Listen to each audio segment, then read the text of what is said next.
So எது நித்தியம் அப்படின்னா நம்ம இந்த உலகத்துல பாக்குற வாழ்ற எல்லாமே ஈவன் இந்த பாடி கூட டெம்பரரி தான். இங்கேயே இது வந்து அழிஞ்சு போயிடும். ரெண்டே ரெண்டு மட்டும்தான் இட்டர்னல்.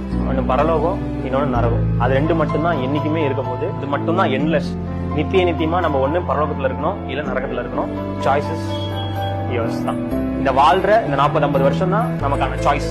நம்ம எப்படி வாழ போறோம் அப்படிங்கிறது நம்மளுடைய சாய்ஸ். இத்தனை வருஷம் நம்ம இஷ்டப்படி வாழ்ந்துட்டோம்ல, இத்தனை வருஷம் நமக்கு பிடிச்ச சினிமா, பிடிச்ச பாட்டு, பிடிச்ச என்னென்னமோ பண்ணிவிட்டோம், என்னென்னமோ பண்ணிட்டோம். இருக்க போறது எத்தனை நாள் நமக்கு தெரியாது.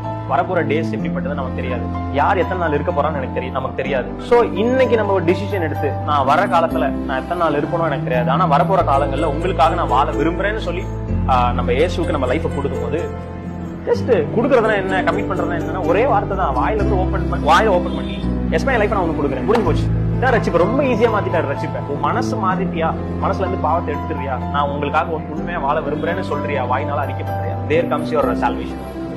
ரொம்ப சிம்பிள். விழுறது வந்து பெரிய பாவம் நினைச்சுக்கிட்டு சில பேர் அங்கேயே இருந்துடுறாங்க. நான் சொல்லுறது, விழுந்துட்டியா இமிடியேட்டா எழுந்து. விழுறது பிரச்சனையே இல்லை. பைபிள்ல இருக்கிற எல்லா பரிசுத்தவான்களும் விழுந்தாங்க.